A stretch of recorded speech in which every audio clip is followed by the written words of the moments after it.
Magandang gabi sa inyo mga kaibigan. Ito po uli ang ating kalusugan at kapayapaan sa araw na ito. Ang ating pong tema ngayon ay tungkol sa karamdamang goiter. Ano po ba ang goiter? Ano ang lunas? Ano ang sintomas? Atin na pong umpisahan. Ang goiter ay walang iba kundi ang paglaki ng thyroid gland sa ibaba ng leeg, bunga ng labis na aktibidad, hyperthyroidism. Ang paglaking ito ay maaaring bunga lamang ng kakulangan ng organikong iodine sa dieta, simple colloid goiter. O maaaring bunga ng labis na stimulasyon o paggawa ng pituitary gland na nasa utak, thyrotoxicosis. Ang ilang goiter naman ay bunga ng pagbubuntis at impeksyon ng mikrobyo. Ang goiter ay maaaring makagawa ng pagkalason sa katawan, toxic reaction, subalit hindi naman sa lahat ng pagkakataon ay ganito. Ito rin ay maaaring magbunga ng ibang komplikasyon sa katawan, katulad ng pagiging nervyoso ng pasyente, komplikasyon sa puso, panlalaki ng mata, exophthalmic goiter, pagkakaangat ng temperatura ng katawan, pamamawis at pamamayat.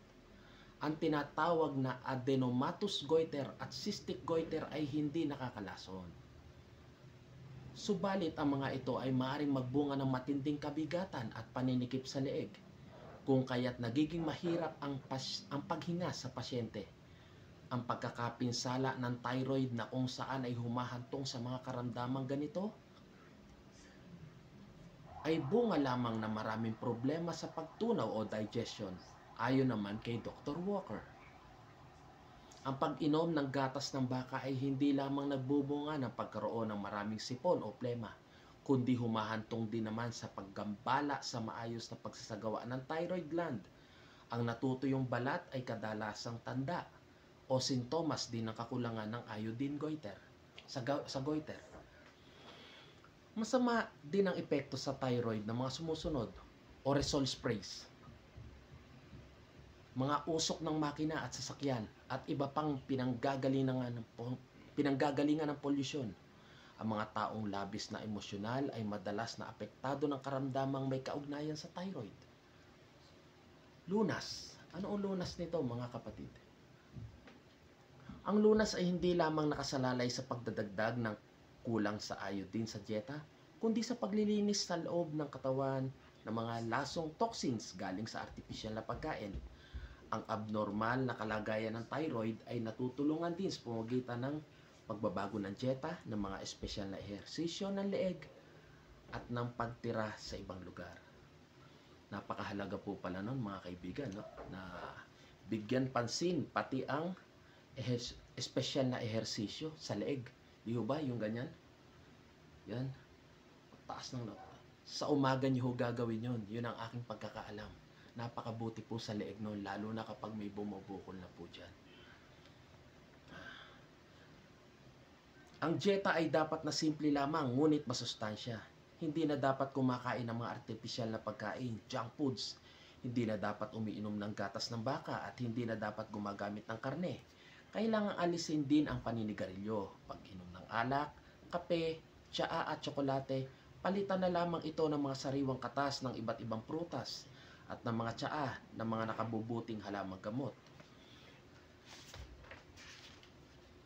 Ang nakabubuting mapagkukunan ng organikong iodine ay ang mga sumusunod. Ano ito, mga kaibigan? Hilaw na bawang, labanos, litsugas, kelp, gulaman at iba pang halamang dagat, seaweeds, at mga gulay na tumutubong malapit sa tabing dagat.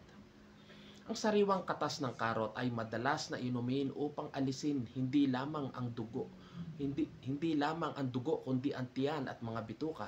Alinisin. Napakabisa po pa ng karot, no? Para linisin lamang hindi lamang ang dugo, kundi pati ang tiyan at bituka. Mabuti ang nakikitang resulta ng mga pasyenteng umiinom ng hindi bababa sa kalahating litro ng katas ng sariwang karot araw-araw. Ang dinikdik na dahon ng comfrey ay tinatapal sa leeg upang mabawasan ang maga sa leeg. Kung mayroong ganito, ang kinchay ay dapat kinakain palagi. Salad lamang, huwag lulutuin, ha. Kung may hypothyroidismo naman, Napakaganda pala nun.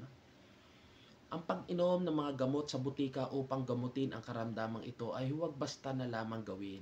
Alalahanin na maaaring dapuan ng masamang side effects ang sino man sa pag-inom ng mga naturang gamot katulad ng alta presyon, diabetes, ulcer, at panlalambot ng mga buto, osteoporosis ay may kombinasyon na dapat itapat. Ano ang mga kombinasyon na yon? Katas ng karot, kinchay, at maraming pinaiinom sa ganitong proportion. Ano yon? Karot, 12 onsa, 12 onsa po. Kinchay, 4 na onsa, na magiging 16 na onsa. Malaking tulong po ito kung magagawa nyo ang sariwang karot araw-araw na may kasamang kinchay. Sa mga may sakit sa goiter, hyperthyroidism man or hypothyroidism. Maraming salamat po. Sa araw na ito ay nagkaroon tayo ng pagbabalita sa lahat tungkol sa mabuting nagagawa ng karot sa goiter. Maraming salamat po.